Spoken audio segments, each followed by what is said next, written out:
A paz do Senhor, meus queridos, que Deus possa abençoar grandemente a sua vida. Continuando a nossa meditação na palavra de Deus acerca da graça e da lei, devemos buscar diligentemente a meditação da palavra para podermos compreender a lei e a graça. Será que a graça ela vai anular a lei ou não? Bom, a Bíblia definitivamente ela não diz que a graça anula a lei. Na verdade, ela mostra que Cristo veio cumprir a lei e não revogá-la.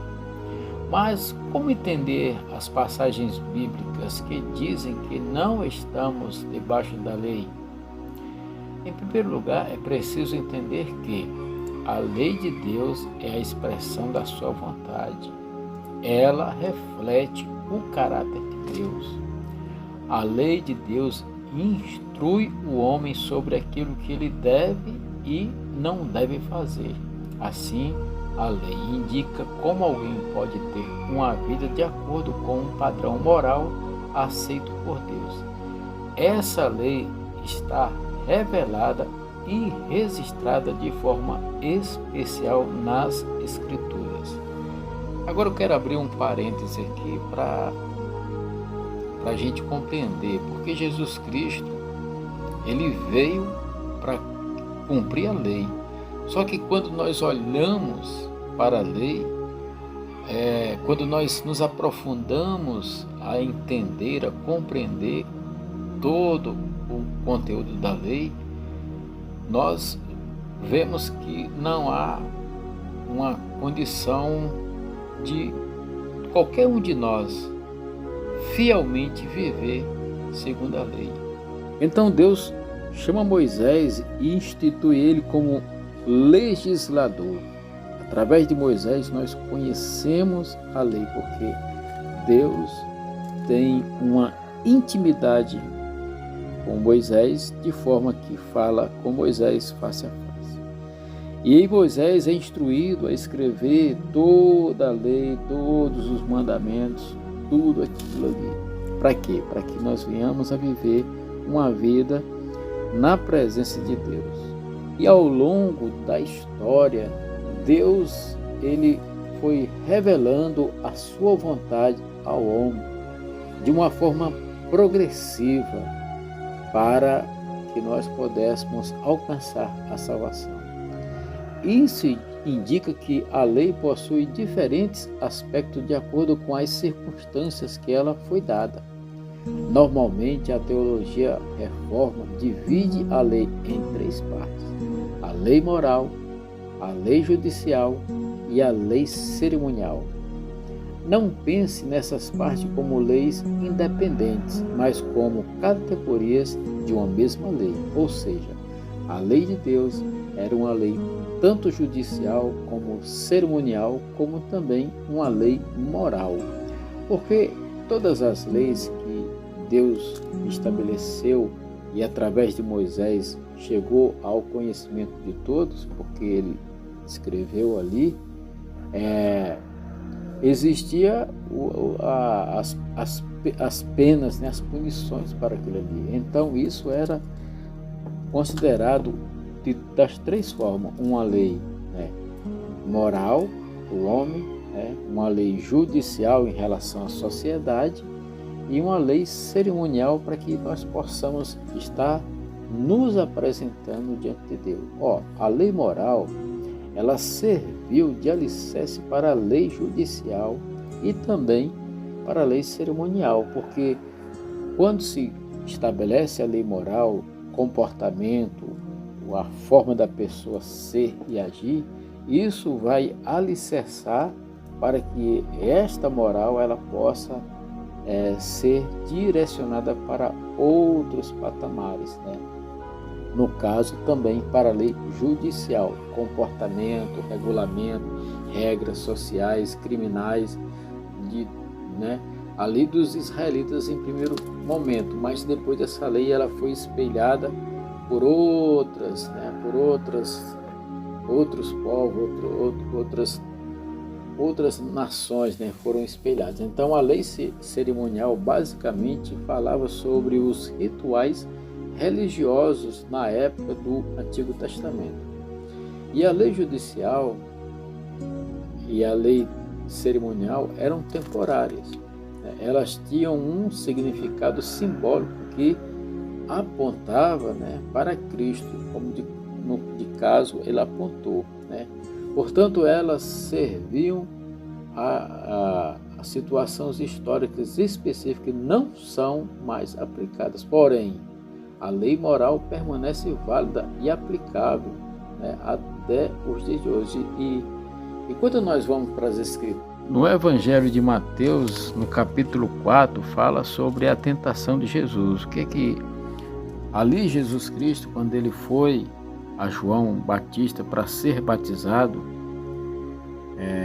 na hora que ele desceu as águas, literalmente Deus falou: "Este meu filho amado, em quem eu tenho prazer". O Espírito Santo, como pomba, desce sobre Jesus, e o próprio João Batista, ele fala assim: "Eis aí o Cordeiro de Deus que tira o pecado do mundo". Ou seja, naquele momento ali, Jesus, ele estava cumprindo tudo o que a lei apontava. E a partir daquele momento, Jesus Cristo, ele sai para o deserto e logo após ele começa o ministério e ele começa a ensinar. E aí nós vamos ao famoso Sermão do Monte, no capítulo 5 de Mateus, e ali por 6 vezes Jesus Cristo, ele faz as afirmações: "Visto que está escrito", e ele diz assim: "Mas eu vos digo dessa forma". Ou seja, Jesus Cristo, ele além de cumprir a lei, Jesus Cristo, além de falar da lei, ele ainda aumentava o nível da lei pela graça. Então, hoje nós recebemos a graça do Senhor salvadora, né? Porque em Cristo nós nos tornamos mais do que vencedores, porque quando nós começamos a andar com Jesus, começamos a ouvir o mandamento, observar aquilo que Ele nos manda observar, a lei ela continua. Houve o quê? Houve apenas uma mudança de sacerdócio, né? Porque Moisés foi instituído por Deus para fazer a lei, implantar a lei, né? E Moisés mesmo fala que ia surgir um outro semelhante a ele, né, que ia instituir a lei. E aí a gente deveria estar ouvindo. Então Jesus, ele veio sim cumprir a lei e veio também aumentar esse nível, porque ele disse assim: olha, se você olhar para uma mulher, né, você já está cobiçando, já está pecando. Ou seja, houve um acréscimo aí, houve como se subisse de nível. Ou seja, mas só que nós temos o Espírito Santo que nos ajuda, né, a permanecer fiel. Então a graça salva e a lei condena, mas só que a graça, ela, quando é observada através da lei, não há condenação, né? Por quê? Porque hoje nós já estamos debaixo da promessa redentora de Cristo. Se nós confessarmos Jesus como nosso Senhor e Salvador, Ele é fiel e justo para nos perdoar os pecados e nos purificar de toda injustiça. Então, a graça, ela não elimina a lei, muito pelo contrário, a graça, ela veio para que nós possamos, em Cristo, cumprir a lei de Deus. Porque quando nós reconhecemos que nós somos pecadores, que precisamos de Deus, que precisamos de Jesus em nossa vida, então o que é que acontece? Nós vamos ser justificados, né? Nós seremos justificados em Cristo Jesus. Mas nós temos que nos esforçar. Quando nós buscamos o reino dos céus, o reino de Deus, quando nós buscamos Jesus, quando nós nos humilhamos, quando nós nos convertemos, né, ao Senhor, nós recebemos, né, a sua porção graciosa, né? Nós recebemos sobre nós o sangue que foi derramado ali no Calvário para nos purificar de todas as injustiças. Então, nos aspectos judiciais e cerimoniais, não são mais aplicados, né? E pela graça de Deus, hoje o Evangelho é pregado a todo mundo, né? Sem distinção.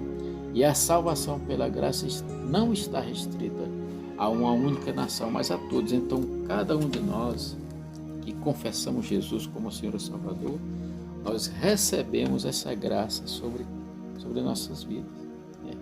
Mas temos que estar observando a lei? Sim, temos que observar a lei. Para quê? Para que nós possamos espelhar a nossa vida, e a partir do momento que nós estamos observando a lei, nós vamos mudando o nosso comportamento, mudando a nossa mente, mudando as nossas atitudes. Porque o apóstolo ele fala, olha, aquela pessoa que está em Cristo é uma nova criatura. Uma nova criatura, ele tem que ter tudo novo, pensamento novo, a maneira de falar tem que ser nova, a maneira de andar tem que ser nova. Então nós temos que aprender tudo de novo. E tudo isso é pela graça de Deus, observando a lei, né? Não menosprezando. Por quê? Porque ela vai nos mostrar como devemos ser e agir. Então a graça, ela não anula a lei. Pelo contrário, a graça, ela nos ajuda a cumprir a lei em Cristo Jesus. Não podemos esquecer disso. A graça de Deus, a graça salvadora, ela nos ajuda a cumprir a lei em Cristo Jesus. Por quê? Porque Jesus Cristo, ele é o nosso sumo sacerdote. Foi ele que levou o seu próprio sangue na presença de Deus para a remissão do pecado de todos. Porque a Bíblia fala do primeiro Adão. O primeiro Adão foi criado por Deus para crescer e multiplicar. E Deus criou Adão como a sua imagem e semelhança. Mas quando o pecado entrou, perdeu-se, né, essa semelhança de santidade, né? Perdeu a semelhança de santidade ali. Quando Jesus Cristo vem, ele vem, o Espírito Santo cria um corpo sobrenatural para que a semente de Cristo, né, permaneça para gerar outros semelhantes a ele. Por isso que quando nós vamos para o capítulo 3 do Evangelho de João, onde fala a história de Nicodemos, um camarada muito inteligente, muito, sabe? Ele chega e fala assim, Senhor, nós sabemos que tu és mestre vindo da parte de Deus, mas ele fala assim, Nicodemos, olha, o negócio é o seguinte, tem que nascer de novo. Como, Senhor? Não, tem que nascer de novo. Aquele que é nascido da carne é carne, o que é nascido do Espírito é Espírito. O primeiro Adão nasceu da carne. Então o pecado está sobre toda a humanidade. O segundo Adão, Jesus Cristo, nasceu do Espírito. Nós temos que nascer do Espírito. Como? Pela fé. Pela fé é que, ao ouvirmos a palavra de Deus, é gerado em nós a fé. Então a fé vem pelo ouvir a palavra, a pregação do Evangelho. E aí, pela graça, é que nós somos salvos. Observando sempre a lei de Deus. Para quê? Para que possamos caminhar em Cristo Jesus como novas criaturas. Ainda que, mesmo que ainda nós estejamos nesse velho corpo, mas comecemos a praticar pela graça a observância da lei, para que possamos andar na presença do Deus vivo. Isso que é importante. Meus queridos, olha só, Jesus, ele veio para mim, veio para você. Jesus, ele quer dar para todas as pessoas a oportunidade de se converter a ele. Jesus está querendo gerar em nós, homens e mulheres espirituais na presença dele, né? Deus procura verdadeiros adoradores que o adorem em espírito e em verdade. A pessoa que buscar o reino de Deus com toda a sua força, ele vai encontrar a justiça de Deus. A pessoa que pede, Deus ele vai atender, Deus ele vai agir na minha necessidade de pedir perdão, de me converter, de estar na presença dele. E isso é aberto para mim, isso é aberto para você. Por isso, meu querido, se você me acompanhou até aqui, está ouvindo essa mensagem, olha, esquece todo o mundo, esquece todo o passado. Se arrepende, começa uma nova história com Jesus. Começa a andar com Deus, começa a andar com o Senhor da glória. Porque as coisas velhas, elas têm que ficar para trás. Nós temos que ser novas criaturas, novas pessoas. A gente não tem que ficar perdido na nossa mente, nos nossos achismos. Não, nós temos que mudar. É pela fé. A fé é algo sobrenatural. E ela vem quando nós ouvimos a palavra, quando nós ouvimos a verdade de Deus e não dos homens. Teologia tem muito por aí, né? E o caminho verdadeiro é Jesus. Não precisa você ser o... Olha, se você for olhar, quem foram as pessoas que andaram com Jesus? Eram pessoas comuns como eu, como você, pescadores, trabalhadores, pessoas que estavam precisando de uma restauração de vida, entendeu? Então, eu encontrei-me com Jesus, eu sou uma pessoa que eu preciso, e eu acredito que você também precisa. Por isso a graça, ela não anula a lei, mas a graça salvadora de Cristo nos ajuda em Cristo Jesus, pela fé, a cumprir a lei, porque nós seremos justificados. Meus queridos, que Deus possa abençoar o teu coração, a tua vida. Creia em Jesus, comece a orar, buscar em Deus, porque Deus é a nossa resposta. Não fique se ligando nessas coisas que andam por aí não, cuidado. O Espírito Santo é Ele quem testifica no meu coração, no seu coração, no coração de todos, a verdadeira palavra de Deus. Fica na paz, que Deus te abençoe. Compartilhe esse vídeo, compartilhe, deixe aí o seu joia, ajude-nos a pregar o Evangelho de Jesus Cristo, para que as pessoas possam ouvir e vir a ser salvos. Em nome do Pai, do Filho e do Espírito Santo. Que Deus te abençoe.